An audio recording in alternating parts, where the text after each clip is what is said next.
was, I would say, just a general multi-year low grade anxiety that so many of us have right now about extinction, or maybe being the cause of, or at least in the middle of the sixth great extinction, and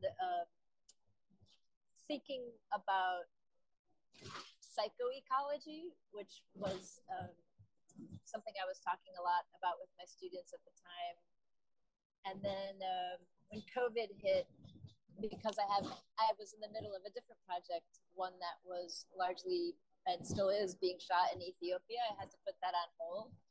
So those were sort of combining factors that, since I was more having to just be in my studio, like all of us were at the time, I needed to find a film that could be, that I could work on easily and research easily from a base. And so that's what got me started. And the footage, that's in part why so much of it is quotational and from archives, including my own archive from material I shot many years ago. And then another third was stuff I went out and shot once we could go out and leave the house again. Yeah, I mean, it does. I would say cinema definitely has its own endemic memory, kind of memory.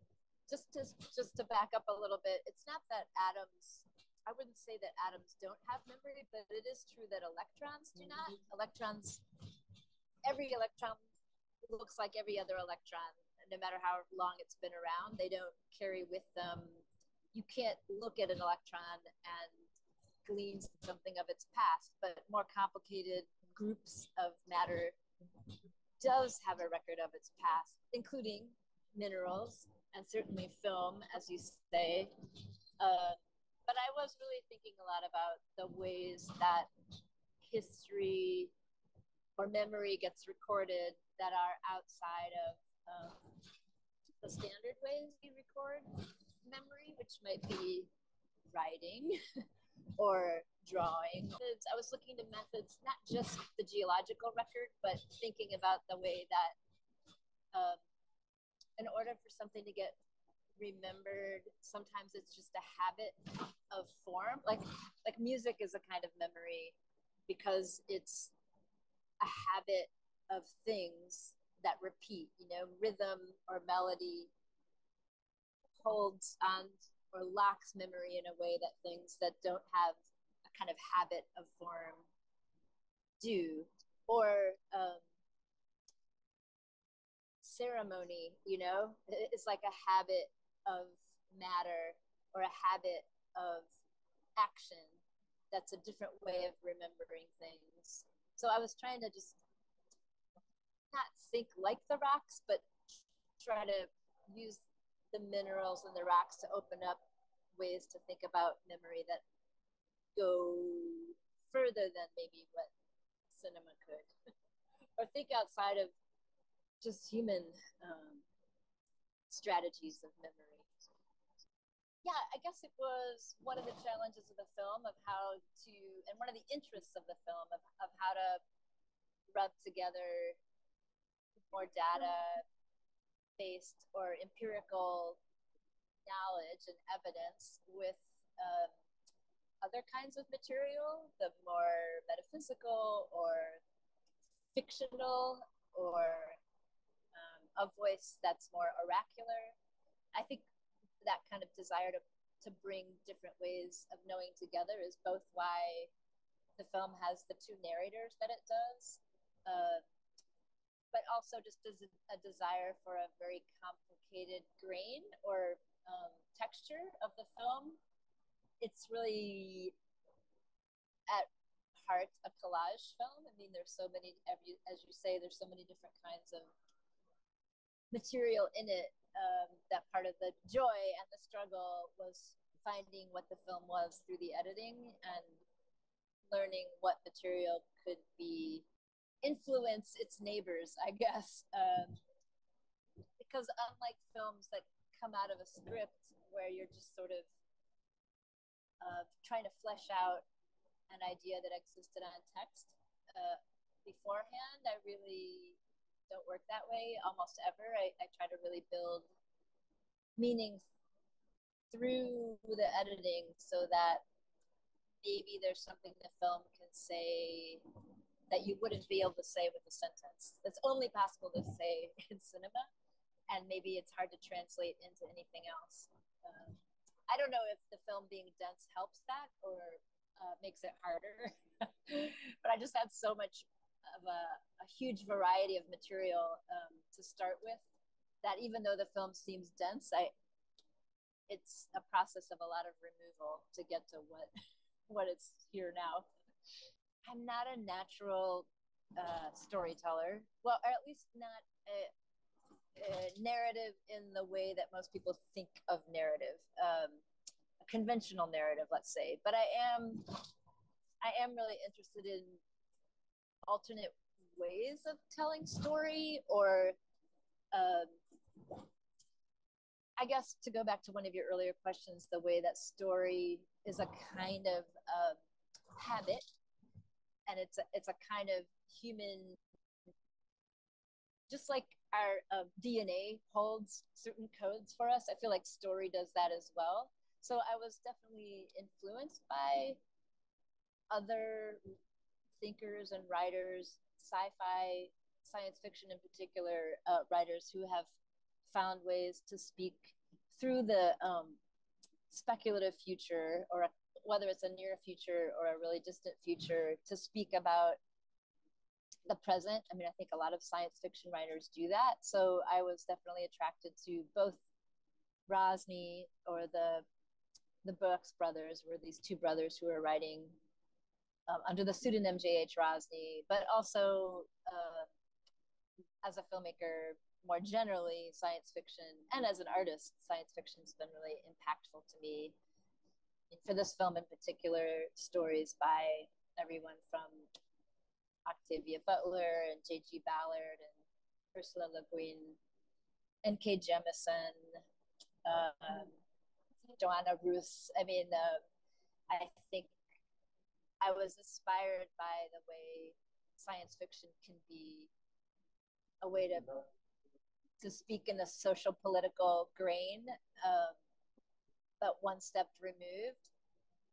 That was one of the beginnings, but then I got off track because I thought I would just make more of a sci-fi adaptation at one point early on in the production, and then once I started researching the geological record, that seemed impossible to leave out because it was so mind-blowing to me. For instance, that minerals evolve, and it felt like it was a nice alternate way to say some of the same things that the science fiction was saying. If your question's more about like how did I order the film, I mean, it starts with the Lee Spector line about basically we have a never or we have a yes. I'm paraphrasing, because that felt like the simplest way I could think of to talk about thinking about beginnings. You know, what was before the beginning? Was there anything there? Was there not? How did that start? And also to open us up to a past that is not just our past, but the past of a lot of other things, a lot of other galaxies, a lot of other species, potentially, a lot of other unknowns. Yeah.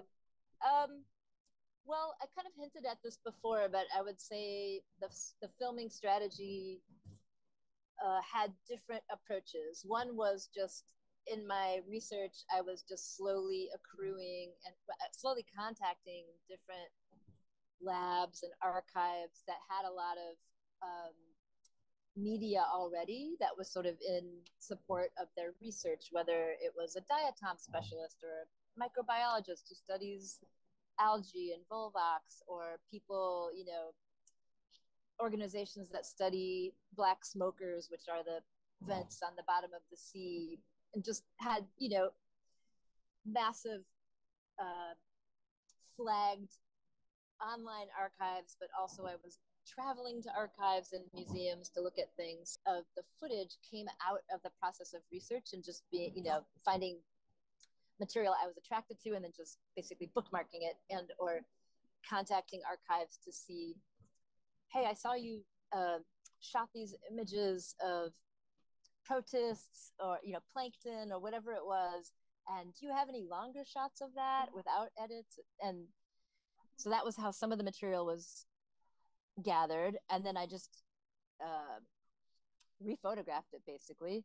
And then a lot of the material was just things I've shot over the last 15 or 20 years that I dug back into from my own archive, that once I was editing, I realized, oh, this is the perfect film for the footage from Jordan, for instance, because I was editing that rock house section, and I'm like, well, I can't think of a more impressive rock house than Jordan. Or the break dancers that at the end, that's from old material, the spray painted planets at the beginning. So a good portion of the material was just from my own archives, and then the rest of the material I would just make pilgrimages to go shoot it. Everything from like the rock house in Portugal with the windmills all around caves, or the basaltic columns that are in the Sierras. So a lot of those shots came once I already had a sense of the structure of the film, and I was just filling the holes, basically traveling to go shoot things that I knew I still needed that I couldn't pull from material that I already had. I guess I would just add that you had asked early on, what propagated the film, and one thing I forgot to say, which was really central, was just trying to unpack this idea that minerals make life possible, and life makes minerals or mineral evolution possible, that they and this sort of electromagnetic shell around the planet are what makes life here on the planet. And so a question I had, that I still have, is when we draw those sort of evolutionary trees that like Darwin did and many others have done, where you're looking at the evolution of species, I think we should think about maybe minerals should be on those too.